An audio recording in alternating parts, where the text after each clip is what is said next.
इधर इंडिया में चुनाव चल रहा था, उधर इजरायली प्रधानमंत्री की कुर्सी पे खतरा मंडरा रहा है।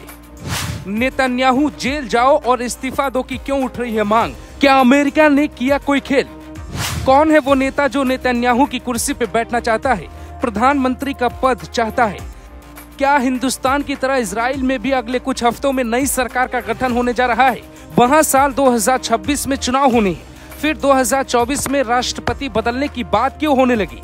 अगर वहां के राष्ट्रपति बदलते हैं तो इंडिया इजराइल के रिश्ते पे क्या फर्क पड़ेगा, ये समझना बेहद जरूरी है।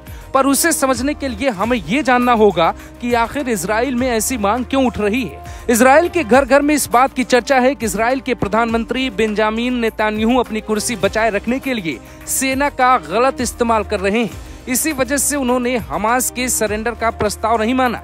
विशेषज्ञों का मानना है कि नेतन्याहू अपनी सरकार को बचाने के लिए युद्ध जारी रखना चाह रहे हैं। जिस तरह से इजराइल के लोग सड़कों पर उतरकर नेतन्याहू का विरोध कर रहे हैं, वो कभी नहीं चाहेंगे कि नेतन्याहू प्रधानमंत्री पद पर बने रहे। विरोध करने वाले लोग नेतन्याहू के लिए जेल जाओ के नारे लगा रहे हैं। दरअसल प्रदर्शनकारियों का दावा है कि नेतन्याहू को अपने पद पर बने रहने का कोई अधिकार नहीं है, क्योंकि बेंजामिन उन्हें सुरक्षा देने में असमर्थ रहे। वहीं दूसरा पक्ष ये कहता है कि इजरायली कोर्ट में नेतन्याहू के खिलाफ चल रहे रिश्वत के 1 केस और धोखाधड़ी के 3 केसों में सुनवाई फिर से शुरू कर दी गई है, जो जंग के कारण रुका हुआ था। जबकि युद्ध का हवाला देकर ही नेतन्याहू अभी बच रहे हैं, क्योंकि नेतन्याहू के वकील कोर्ट में साफ तौर पे ये दावा कर चुके हैं कि अभी सुनवाई स्थगित कर दी जाए। इससे आप समझ सकते हैं कि नेतन्याहू सरेंडर क्यों नहीं करना चाहते।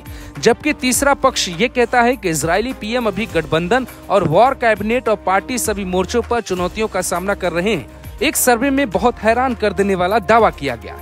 इजराइल के 75% लोगों का कहना है कि पीएम नेतन्याहू को अभी या युद्ध खत्म हो जाने के बाद इस्तीफा दे देना चाहिए। वहीं बंधकों के परिजन भी नेतन्याहू पे सवाल उठा रहे हैं। इजरायली अधिकारियों का मानना है कि गाजा में सैन्य अभियान और संघर्ष विराम के फैसले में नेतन्याहू की भूमिका नहीं है। सारे फैसले रक्षा मंत्री गैलेंट ले रहे हैं। साथ ही वॉर कैबिनेट के 5 लोगों के कोर ग्रुप से भी नेतन्याहू दरकिनार हो गए हैं। नेतन्याहू सरकार पर यह भी आरोप है कि वो फैसला नहीं ले पा रही है। क्या करना है, क्या नहीं करना है, ये सोच ही नहीं पा रही है। दक्षिणपंथी गठबंधन के साथी चाहते हैं कि इजरायली सेना स्थायी रूप से गाजा पट्टी में बनी रहे, जबकि अमेरिका का दबाव है कि वहां से इजरायली सेना वापस जाए।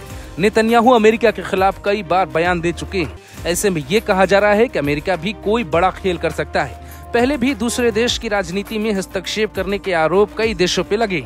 ऐसे में यदि गाजा से इजरायली सैनिकों की वापसी हो गई तो ये संभावना कम ही है कि गठबंधन दल नेतन्याहू के साथ रहे।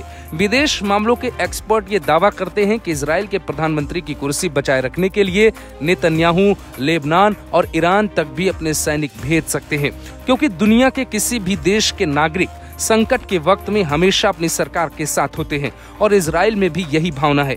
चूंकि नेतन्याहू की सरकार 8 पार्टियों को मिलाकर बनी है, इसीलिए गठबंधन पार्टी के नेता ही नेतन्याहू का गेम बिगाड़ सकते हैं। नेफ्ताली बेनेट और यायार लेपिड, जो पहले ही इजराइल के प्रधानमंत्री रह चुके हैं, उनकी भी दावेदारी बड़ी नजर आ रही है। Bureau report, global Bharat TV.